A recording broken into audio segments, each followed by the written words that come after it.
嘿，我是忍者妈妈，带你使用 AI 工具完成自己的动画作品。这一集课程由我的 AI 语音助理 Tala 来帮大家讲课，让我们一起欢迎 Tala。大家好，我是 Tala， 我的名字一指星光，就像星星指引方向。我希望成为你智慧的光源，为你带来指引与温暖。今天来讲影片翻译，如何将英文影片直接翻译成中文影片。一样来到 Microsoft 的 Azure 网站，点选右上角的登入。第一次登入的设定过程比较繁琐，如果你是第一次使用的同学，看完这集之后要去看这集，才会知道怎么登入及设定。登入之后点选我们上次建立的资料夹，再点选 Speech Studio， 我们目前使用的工具都在 Speech Studio， 如果你找不到资料夹，也可以直接在上面搜寻 Speech Studio。来到 Speech Studio， 点选影片翻译，因为它是付费功能，不能在之前建立的 F0 资料夹使用，所以我们要另外建立一个 S0 的付费资料夹。点选切换资源，跟之前一样的方式，建立新的资源名称及资源群组，选择区域，定价层选择 S0， 最后点选建立资源就可以了。这里就会多一个资料夹。这边提醒大家一下，建立 S0 之后，以后使用 Speech Studio 的任意功能时，一定要搞清楚自己正在哪一个定价层，如果点错，本来有免费额度的就会变成计费哦。回到 Speech Studio， 点选影片翻译，建立专案，上传 MP4 档，档案大小不可超过500 MB， 时间长度不能超过60分钟。它会自动抓取档案名称，选择影片的语言，以及要翻译成什么语言。最后2个条款打勾，按下建立就可以了。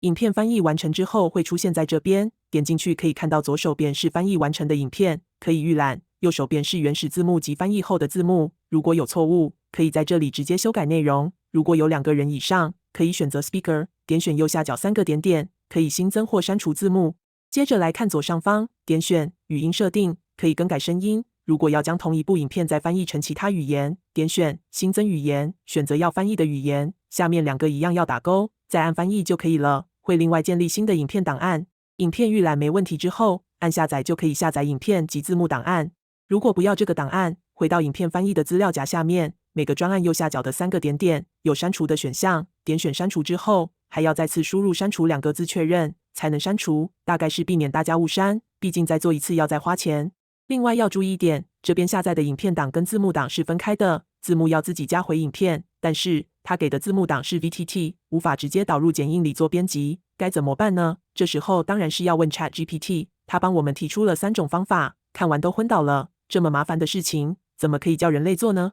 当然是要交给 AI， 于是我用了第4种方法，就是把 VTT 档案丢给 ChatGPT， 请他直接转成 SRT 档，一键搞定，赞！再把这个 SRT 档导入剪映，我们的影片翻译就完整了。但有时候 ChatGPT 还是会罢工的，越来越像人类，我明明就有支付工资，录了很久还是无法转档，该怎么办呢？最后我直接用文字的方式贴给他，请他转成 SRT 档给我，终于成功了。那影片翻译的费用怎么算呢？他从2024年6月开始收费，虽然点选查看价格没有看到收费标准，但实际上还是有算钱的。影片翻译完成后的隔天，我再查一遍就有看到扣款，119分钟多的影片大约扣了119点多的美元，1分钟的影片翻译大约是1点多美金，以现在的汇率，1美元兑换32点多台币，算起来就是1小时大约2000台币左右，跟之前讲过的 Rask AI 差不多。Rask AI 年缴的话是平均1个月120美元可以用100分钟，月缴的话就是150美元，但它包含口型同步的功能。